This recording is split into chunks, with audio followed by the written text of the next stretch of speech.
Hello and welcome to SPMIS Academy. Today we will analyze important newspaper articles of 18th March 2021.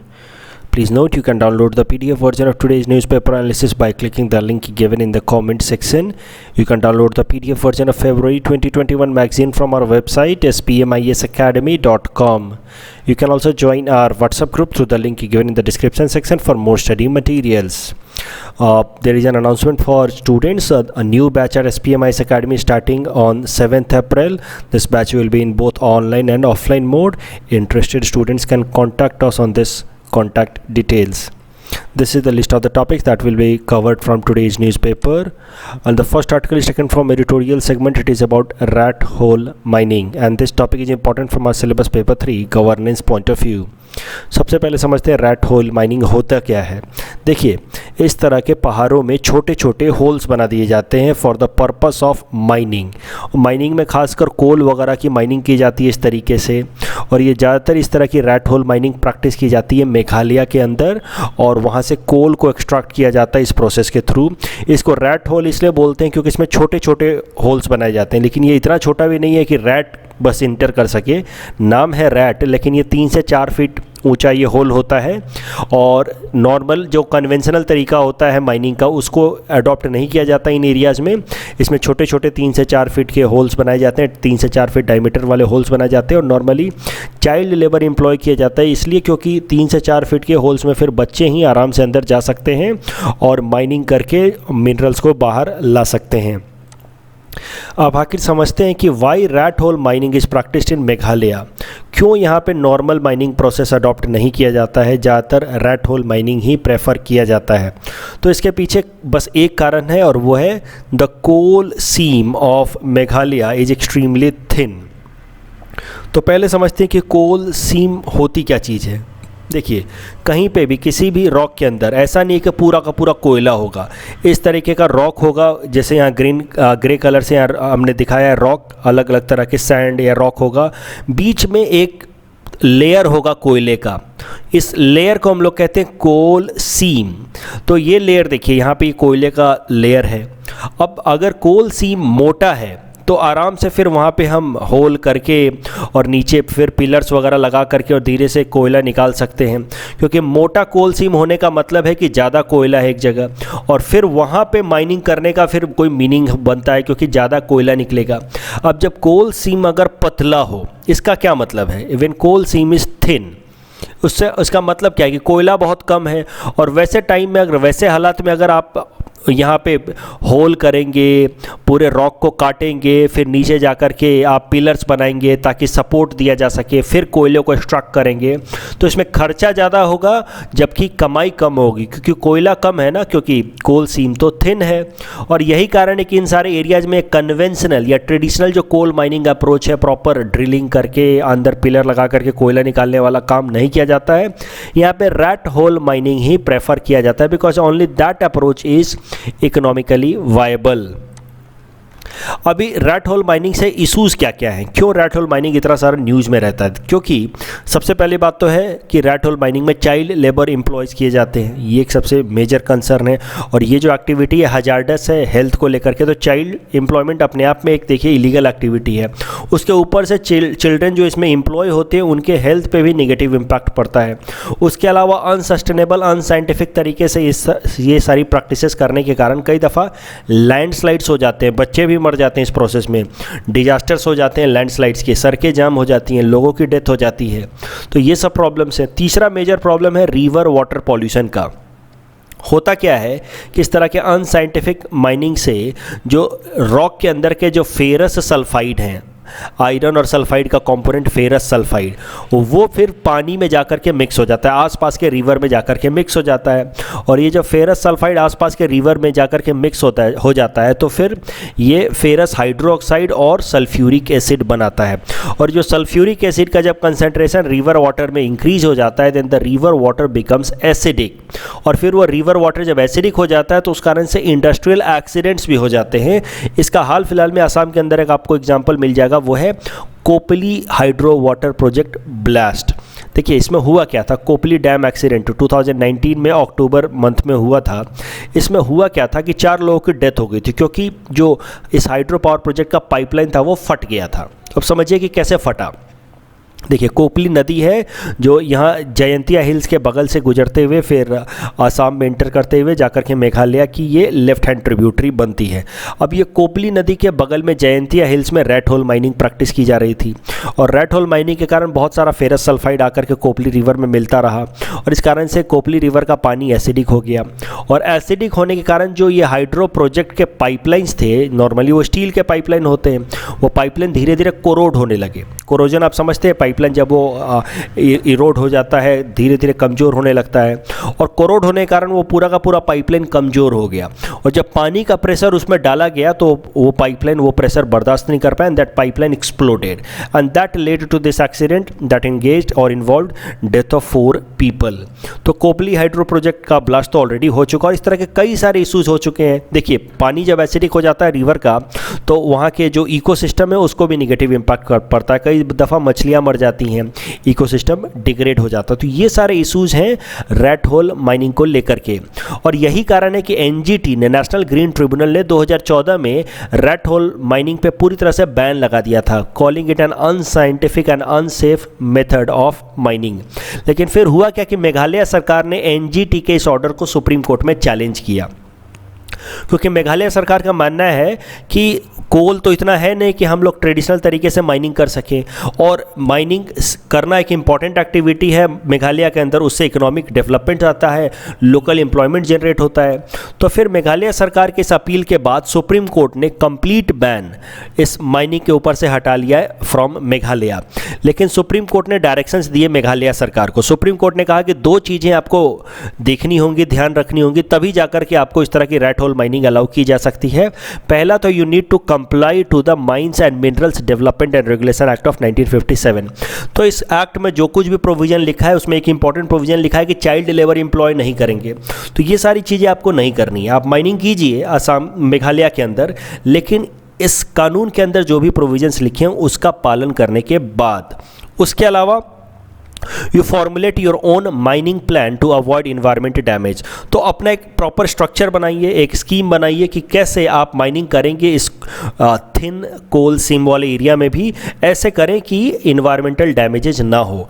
तो ये 2 directives के बाद supreme court ने कहा कि कोल माइनिंग की जा सकती है मेघालय के अंदर। लेकिन ये आर्टिकल क्या कहता है, जो आज न्यूज़पेपर में आया है, जिसके बेसिस पे हम ये एनालिसिस कर रहे हैं, ये कहता है कि मेघालय सरकार ने माइनिंग तो शुरू कर दी सुप्रीम कोर्ट के जजमेंट के बाद, लेकिन सुप्रीम कोर्ट के जो 2 डायरेक्टिव्स थे इस डायरेक्शन में कोई भी स्टेप नहीं लिया है और यही कारण है कि नेशनल ग्रीन ट्रिब्यूनल को एक बार फिर से इंटरवीन करना पड़ा है। नेशनल ग्रीन ट्रिब्यूनल ने एक ओवरसाइट मैकेनिज्म कॉन्स्टिट्यूट की है, जिस ओवरसाइट मैकेनिज्म के अंदर एक कमीशन बनाई जाएगी और इस कमीशन का काम दिया गया है कि अब वो देखे कि रेड होल माइनिंग जो मेघालय के अंदर हो रही है उसमें ये दोनों प्रोविजंस फॉलो किए जा रहे हैं या नहीं। इस टॉपिक के बेसिस पे हमने आपको ये प्रैक्टिस क्वेश्चन दे रखा है। You can attempt this question and you can submit the answer in the comment section. The next article is taken from international segment. It is about India and Bangladesh. This topic is important from our syllabus, paper 3, international relations point of view. समझते हैं, सबसे पहले recent development समझते हैं। तो देखिए India के कुछ टॉप ऑफिसर्स मुलाकात कर रहे हैं बांग्लादेश के टॉप फॉरेन ऑफिसर से इन दिल्ली, और ये जो मीटिंग हो रही है उसके अंदर जो मेन एरिया ऑफ कंसर्न है वो है regarding water sharing, flood forecasting and enhancing cooperation on controlling pollution of trans boundary water bodies. Trans boundary water bodies मतलब वो वाटर बॉडीज़ जो इंडिया से चलते हैं और बांग्लादेश के अंदर इंटर करते हैं। तो ये इस तरह की मीटिंग चल रही है इंडिया और बांग्लादेश के बीच में। अगर सरल शब्दों में कहें तो वाटर को लेकर के कोऑपरेशन डेवलप करने के लिए इंडिया और बांग्लादेश के ऑफिशियल्स के बीच में मीटिंग चल रही है। अब ये जो मीटिंग है ये बहुत इंपॉर्टेंट है क्योंकि इंडिया बांग्लादेश रिलेशंस के अंदर जो वाटर शेयरिंग इशू है वो सबसे इंपॉर्टेंट रोल प्ले करता है। देखिए इंडिया और बांग्लादेश के बीच में 54 ट्रांस बाउंड्री रिवर्स हैं। इतनी ज़्यादा नदियां हैं जो इंडिया से चलती हैं और बांग्लादेश में इंटर करती हैं। कुछ एक ऐसी भी हैं जो बांग्लादेश से चलती हैं, इंडिया में इंटर करती हैं। लेकिन ज़्यादातर इंडिया से चलती हैं और बांग्लादेश में इंटर करती हैं। इसी कारण से वाटर शेयरिंग एक मेजर इशू रहा है इंडिया और बांग्लादेश के बीच में, और यही कारण है कि ये जो अभी मीटिंग हो रही है इसका बहुत इंपॉर्टेंट सिग्निफिकेंस है as far as India Bangladesh bilateral relations are concerned. अभी इंडिया बांग्लादेश की जब ये आर्टिकल आया है तो इसके बेसिस पे ही हम कवर कर लेते हैं कि कौन कौन से ऐसे मुद्दे हैं जो इंडिया बांग्लादेश रिलेशंस में सबसे इम्पॉर्टेंट रोल प्ले करते हैं। तो मैंने तो बता दिया कि सबसे इम्पॉर्टेंट रोल अगर कोई प्ले करता है तो वो है रिवर वाटर डिस्प्यूट। 54 रिवर जो है वो ट्रांस बाउंड्री रिवर हैं इंडिया और बांग्लादेश के बीच में, और ज़्यादातर में बांग्लादेश जो है वो डाउन स्ट्रीम कंट्री है। डाउन स्ट्रीम मतलब ऐसा जो बाद में आता है, जैसे कि अगर कोई नदी इंडिया से चलती है और वो बांग्लादेश में इंटर करती है तो फिर इस नदी के लिए इंडिया अपर स्ट्रीम कंट्री होगा और बांग्लादेश लोअर या डाउन स्ट्रीम कंट्री होगा। तो ज़्यादातर में बांग्लादेश डाउन स्ट्रीम कंट्री, और इसी कारण से बांग्लादेश को हमेशा एक कंसर्न बना रहता है, एक डर लगा रहता है, एक एप्रीहेंशन रहता है कि कहीं इंडिया उसके पानी को रोक ना दे। इंडिया के अंदर जब इंटरलिंकिंग ऑफ रिवर प्रोजेक्ट की बात चलती है, कभी भी कोई डैम बनाने की बात चलती है, तो बांग्लादेश हमेशा ही एप्रीहेंसिव हो जाता है। और ये कारण है कि इंडिया और बांग्लादेश के बीच में रिलेशंस में कभी कभार डिफरेंसेस भी आ जाते हैं। दूसरा इंपॉर्टेंट इशू है वो है ट्रेड इम्बैलेंस का। बांग्लादेश बार बार ये इशू रेज कर रहा है कि बहुत ज़्यादा एक्सपोर्ट इंडिया से बांग्लादेश में जाता है, लेकिन बांग्लादेश के बहुत सारे प्रोडक्ट इंडिया में इंटर नहीं कर पाते हैं। देखिए उसके पीछे एक सिंपल सा कारण है कि बांग्लादेश के प्रोडक्ट्स उतने कॉम्पिटिटिव नहीं हैं, पहली बात तो ये।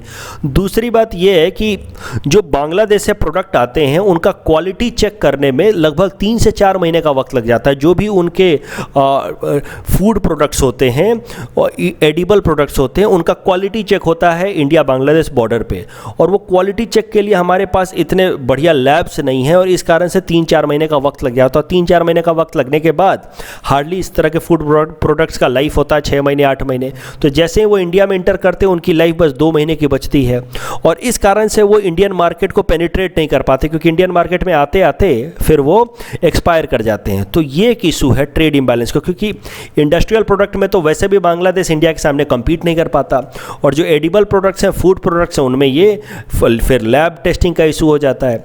तो इन सब चीज़ों को एड्रेस करने की कोशिश इंडिया कर रहा है, लेकिन ओवरऑल अभी तो यही प्रॉब्लम है कि इंडिया से बहुत ज़्यादा एक्सपोर्ट बांग्लादेश में जाता है, लेकिन बांग्लादेश से एक्सपोर्ट इंडिया में कम हो पाता है। उसके अलावा चाइना एक इंपॉर्टेंट फैक्टर है जो इंडिया बांग्लादेश के बीच में डिफरेंसेस क्रिएट करता रहता है। चाइना ने बांग्लादेश के 99% प्रोडक्ट तक पे ड्यूटी फ्री एक्सेस दे दिया, मतलब कोई भी इंपोर्ट ड्यूटी पे करने की जरूरत नहीं है अगर बांग्लादेश को अपना प्रोडक्ट चाइना में बेचना है तो एक तरीके से चाइना बांग्लादेश को लुभाने की कोशिश कर रहा है अगेंस्ट इंडिया, वो भी एक इंपॉर्टेंट इशू है। उसके अलावा बॉर्डर में कई सारे इशूज़ होते रहते हैं इंडिया बांग्लादेश के बॉर्डर पे। कई दफ़ा बांग्लादेश के स्मगलर्स, कैटल स्मगलर्स या फिर फेक करेंसी वाले या नारकोटिक्स स्मगलर इंडिया में घुस जाते हैं, फिर कई दफ़ा वो पकड़े जाते हैं, बॉर्डर पे मारे जाते हैं, और इस कारण से इंडिया और बांग्लादेश के बीच में डिफरेंसेस क्रिएट हो जाते हैं। और हाल फिलहाल में एक जो मेजर इशू हो रखा है इंडिया और बांग्लादेश के बीच में वो है सिटीजनशिप अमेंडमेंट एक्ट 2019। देखिए सिटीजनशिप अमेंडमेंट एक्ट में भारत सरकार का मेन आर्ग्यूमेंट है क्या कि पाकिस्तान, अफगानिस्तान और बांग्लादेश के अंदर नॉन मुस्लिम कम्युनिटी के लोगों को रिलीजियसली परसिक्यूट किया गया है, हरास किया गया, and that is why many of them have taken shelter in India as refugees. और इसी कारण से इन सारे लोगों को हम इंडिया के अंदर सिटीजनशिप दे रहे हैं। जो मुस्लिम कम्युनिटी के लोग इंडिया में आए हैं फ्रॉम पाकिस्तान, अफगानिस्तान एंड बांग्लादेश, वो रिलीजियस परसिक्यूशन के कारण तो आए नहीं होंगे, क्योंकि ये जो 3 कंट्री हैं पाकिस्तान, अफगानिस्तान, बांग्लादेश, ये अपने आप में मुस्लिम कंट्री है। और यही कारण है कि मुस्लिम कम्युनिटी को सिटीजनशिप अमेंडमेंट एक्ट में सिटीजनशिप का प्रोविजन नहीं दिया गया है, लेकिन बाकी सारे नॉन मुस्लिम्स को सिटीजनशिप का प्रोविजन दिया गया है, coming from these 3 countries Pakistan, Afghanistan, Bangladesh, and who have come before 31 दिसंबर 2014। अब इस पूरे मुद्दे से क्या बात निकल के आती है कि इंडिया भी एक बात को सपोर्ट कर रहा है कि बांग्लादेश के अंदर जो रिलीजियस माइनॉरिटीज हैं जैसे हिंदू, सिख, क्रिश्चियन, बुद्धिस्ट, उनको परसिक्यूट किया जाता है, हरास किया जाता है। तो ये जो कानून है अपने आप में सिटीजनशिप अमेंडमेंट एक्ट, ये एक तरीके का एलिगेशन है पाकिस्तान, अफगानिस्तान और बांग्लादेश के ऊपर कि आपके यहाँ पे माइनॉरिटीज़ को हरास किया जाता है। तो ये कारण है कि उस टाइम में इंडिया और बांग्लादेश के बीच में बहुत डिफरेंसेस क्रिएट हो गए थे। धीरे धीरे अब इंडिया इसको मैनेज करने की कोशिश कर रहा है। The next article is taken from national segment. It is about anti-defection law. This topic is important from our syllabus. Paper 3 Indian polity point of view.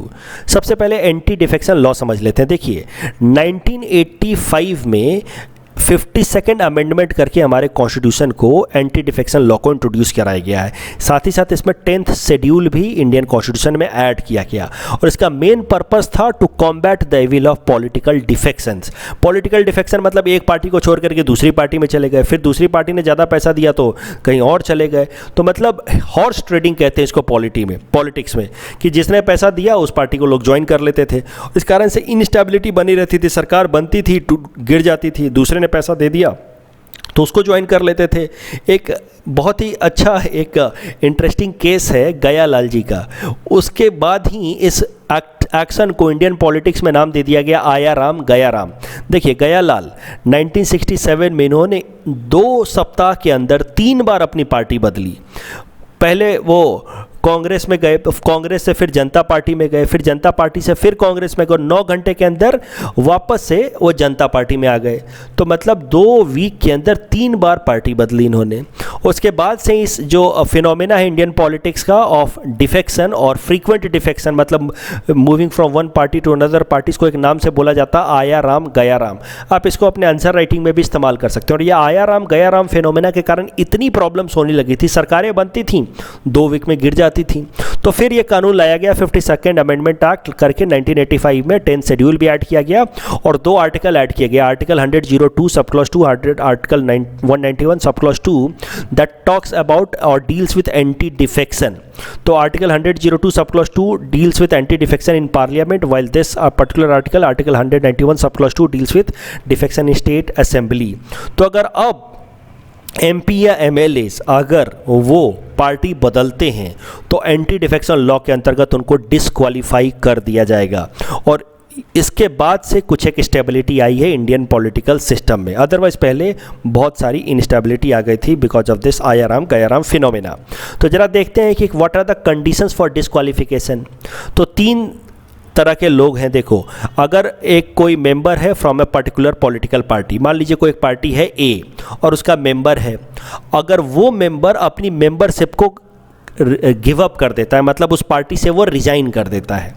मान लीजिए एक बीजेपी पार्टी है और बीजेपी का कोई MLA है या लोकसभा में या राज्यसभा में MP है, वो बीजेपी से उन्होंने टिकट लेकर के इलेक्शन लड़ा है और उसके बाद वो जीत करके मेंबर बने, और बनने के बाद अगर वो पार्टी का से अपनी मेंबरशिप को रिजाइन कर देते हैं तो उस केस में वो डिस्क्वालीफाई हो जाएंगे। तो एक तरीका तो ये है। उसके अलावा अगर कोई एक पार्टी से कोई एक MP या MLA टिकट लेकर के इलेक्शन जीते हुए हैं और बाद में उस पार्टी के हाई कमान के हिसाब से वो वोटिंग नहीं कर रहे, आपको पता है ना कि कई सारे मोशंस होते हैं, रिजोल्यूशंस होते हैं लेजिस्लेटिव असेंबली में या पार्लियामेंट में, उस पर पार्टी चाहती है कि वोटिंग की जाए। मान लीजिए कि कांग्रेस की सरकार है या कांग्रेस पार्टी है, वो बीजेपी के खिलाफ नो कॉन्फिडेंस मोशन लाना चाहती है और वो मोशन जब लाया गया तो कांग्रेस के ही लोग अगर वोट ना करें तो फिर तो एक तरह का ये भी डिफेक्शन हुआ।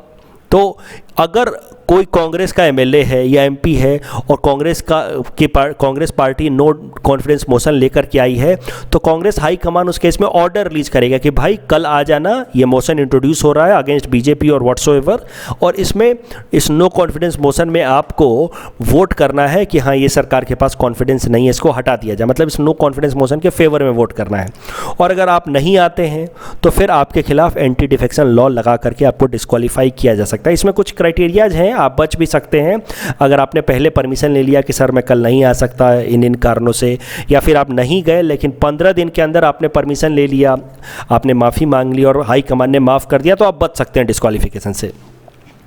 दूसरा क्राइटेरिया है अगर कोई इंडिपेंडेंट कैंडिडेट है, मतलब बिना किसी पॉलिटिकल पार्टी के उसने इंडिपेंडेंट इलेक्शन लड़ा और वो जीत गया, उसके बाद अगर वो कोई पॉलिटिकल पार्टी ज्वाइन करता है तो उसको डिस्क्वालीफाई कर दिया जाएगा अकॉर्डिंग टू दिस लॉ। तीसरा है case of nominated member of parliament.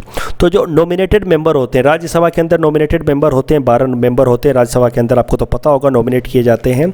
अगर वो 6 महीने के अंदर किसी पॉलिटिकल पार्टी को ज्वाइन करते हैं तो वो डिस्क्वालीफाई नहीं होंगे, अदरवाइज उसके बाद अगर वो किसी पॉलिटिकल पार्टी को ज्वाइन करते तो उनको डिस्क्वालीफाई कर दिया जाएगा।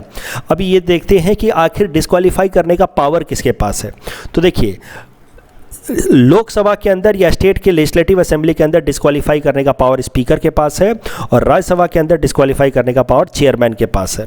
और जब ये कानून लाया गया था, 52nd अमेंडमेंट एक्ट लाया गया था, तो इसमें लिखा गया था the decision of speaker in Lok Sabha and legislative assembly and decision of chairman in Rajya Sabha will be final, it can not be challenge in a court. लेकिन फिर हुआ क्या कि होतो होलोहान केस 1992 में सुप्रीम कोर्ट ने कहा कि देखिए, judicial review is the basic structure of the constitution, तो इस हिसाब से कोई सा भी ऐसा कानून नहीं हो सकता जो सुप्रीम कोर्ट को रोक सके किसी भी पर्टिकुलर प्रोविजन को रिव्यू करने से। और इसी कारण से सुप्रीम कोर्ट ने कहा कि disqualification of a member from legislative assembly और लोकसभा और Rajya Sabha is subject to judicial review. तो मतलब स्पीकर उनको डिस्क्वालीफाई करेंगे, चेयरमैन डिस्क्वालीफाई करेंगे, लेकिन अगर सुप्रीम कोर्ट को लगता है कि इसके पीछे कोई मैलिफाइड इंटेंशन है, कोई खराब इंटेंशन है, मतलब कोई वेस्टेड इंटरेस्ट है, पॉलिटिकल पार्टी से इंस्पायर होकर के इंटरेस्ट है, तो फिर सुप्रीम कोर्ट उस मैटर को खुद रिव्यू कर सकता है और सुप्रीम कोर्ट इस डिस्क्वालिफिकेशन को कैंसिल कर सकता है। अब करंट न्यूज़ पे आ जाते हैं। तो देखिए, स्वपन दास गुप्ता ये नॉमिनेट हुए राज्यसभा के अंदर 2016 में, तो इनका अभी 1 साल का टर्म बाकी था राज्यसभा के अंदर। राज्यसभा के अंदर तो आपको पता 6 साल का टर्म होता, तो 2016 में ये नॉमिनेट हुए, तो 2022 तक इनको मेंबर रहना था। लेकिन फिर बीजेपी ने इनको टिकट दे दिया वेस्ट बंगाल से, तो वेस्ट बंगाल के लिए एक एमएलए के लिए ये कॉन्टेस्ट कर रहे थे इलेक्शन। तो फिर अब देखिए, हैं तो ये नॉमिनेटेड मेंबर और इंडिपेंडेंट मेंबर की तरह इन्होंने ज्वाइन किया था, इनको अब कोई भी पार्टी से एफिलिएशन इन्होंने नहीं दिखाया था, लेकिन फिर बीजेपी के टिकट लेकर के ये इलेक्शन लड़ रहे थे। तो फिर क्वेश्चन रेज किया गया कि जब ये बीजेपी का टिकट ले ही चुके हैं तो इसका मतलब कि ये इंडिपेंडेंट मेंबर नहीं बचे, अब तो ये बीजेपी पार्टी को ज्वाइन कर चुके हैं, तो यानी कि इनको डिस्क्वालीफाई किया जाना चाहिए। ये इस कैटेगरी में आ जाएंगे कि if an independent candidate who is not aligned to any political party joins a political party after the election. तो एक्चुअली ये तीसरे कैटेगरी में आएंगे, नॉमिनेटेड एमपी हैं ये। तो अब ये 6 महीने के अंदर तो इन्होंने किसी पार्टी को ज्वाइन नहीं किया, तो अब 6 महीने बाद अब ये अगर ज्वाइन कर रहे हैं, देखिए हो तो चुका इनका 4 साल, तो ये तीसरे कैटेगरी में आएंगे, since is a nominated member of parliament of Rajya Sabha. तो अब इनके ज्वाइन किए हुए तो 4 साल हो चुके हैं, अब ये किसी पार्टी को ज्वाइन कर नहीं सकते, क्योंकि अगर करेंगे तो डिस्क्वालीफाई हो जाएंगे according to this third provision. और अब इन्होंने बीजेपी का टिकट ले लिया है वेस्ट बंगाल में इलेक्शन लड़ने के लिए, और इस कारण से क्वेश्चन रेज किया गया कि भाई इनको डिस्क्वालीफाई किया जाए। तो इसके पहले कि चेयरमैन ऑफ राज्यसभा इनको डिस्क्वालीफाई करते, इन्होंने खुद ही रिजाइन कर दिया राज्यसभा से। अभी देखिए, नॉमिनेटेड मेंबर ऑफ राज्यसभा, तो ये स्वपन दास गुप्ता नॉमिनेटेड मेंबर थे राज्यसभा के। तो नॉमिनेटेड मेंबर्स के बारे में भी थोड़ी कुछ बातें देख लेते हैं। Article 81 sub clause A talks about nominated member of Rajya Sabha. It says the 12 members of Rajya Sabha could be nominated by the president. They could be from different distinguished field like literature, science, art and social service. Nominated members have same rights and privileges like any elected members, बस एक right नहीं है उनके पास, that they can not vote in the election of the president. इस topic के basis पे हमने आपको ये प्रैक्टिस क्वेश्चन दे रखा है। You can attempt this question and you can submit the answer in the comment section. The next article is taken from economy segment. It is about national monetisation pipeline. This topic is important from our syllabus paper 4 Indian economy point of view. तो देखिए, सबसे पहले इस article को समझने के लिए हम समझते हैं एसेट मोनेटाइजेशन क्या चीज़ होती है। Asset monetisation is the process of conversion of assets into economic value. मतलब आपका कोई एक एसेट है जो फंक्शन नहीं कर रहा है, जो आपके लिए कोई प्रोडक्टिविटी का काम नहीं कर रहा है, उसको आप उसके फॉर्म को अगर चेंज कर दें और उसकी इकोनॉमिक वैल्यू जनरेट करें तो उसको हम लोग कहते हैं एसेट मोनेटाइजेशन। इसका मैं सीधा एक सिंपल एग्जांपल देता हूँ। मान लीजिए आपके पास एक फ्लैट है, वो फ्लैट आपके लिए एक एसेट है, लेकिन खाली पड़ा है कई सालों से। तो अब ये फ्लैट आपके लिए मोनेटाइज नहीं हो पा रहा, आपके लिए प्रोडक्टिव नहीं है, आपके लिए इकोनॉमिक वैल्यू जनरेट नहीं कर पा रहा है, खाली पड़ा है। तो अब अगर आप अपने उस फ्लैट को रेंट पे दे देते हैं या बेच देते हैं तो उसको आप कहेंगे कि इस एसेट का आपने मोनेटाइजेशन कर दिया, उसकी एक इकोनॉमिक वैल्यू जनरेट कर दी है। तो जैसे हम लोग अपने एसेट का मोनेटाइजेशन कर सकते हैं, वैसे ही सरकार भी अपने PSUs का या फिर जो उनकी इंफ्रास्ट्रक्चर है, रोड्स वगैरह, उसको मोनेटाइज कर सकती है। मतलब उसको रेंट पे दे सकती है, बेच सकती है कुछ PSUs वगैरह को। उसको हम लोग कहते हैं पब्लिक एसेट मोनेटाइजेशन, सरकार का एसेट मोनेटाइजेशन। और इस साल बजट रखते वक्त हमारे फाइनेंस मिनिस्टर ने टारगेट सेट किया था of 2.5 lakh crore asset monetisation. और फिर नीति आयोग ने इसके लिए प्रॉपर एक मोनेटाइजेशन पाइपलाइन स्कीम भी डेवलप करना शुरू कर दिया, जिसमें नीति आयोग ने 8 मिनिस्ट्रीज को आइडेंटिफाई किया है और इन 8 मिनिस्ट्रीज के डिफरेंट एसेट्स को आने वाले 3 सालों में फ्रॉम फिस्कल ईयर 2021 टू 2024 तक उनके अलग अलग एसेट्स को मोनेटाइज किया जाएगा। मतलब या तो रेंट पे दिया जाएगा, नहीं तो बेच दिया जाएगा। ये 8 मिनिस्ट्री हैं, railway, telecom, road transport, highway, power, youth affairs and sports, civil aviation, petroleum and natural gas, shipping, ports and waterways. और इस साल के लिए फिस्कल ईयर 2021-2022 के लिए कितना अलग अलग इन 8 मिनिस्ट्री से कितने उनके एसेट्स को मोनेटाइज किया जाएगा, वो टारगेट भी रिलीज कर दिया है नीति आयोग ने।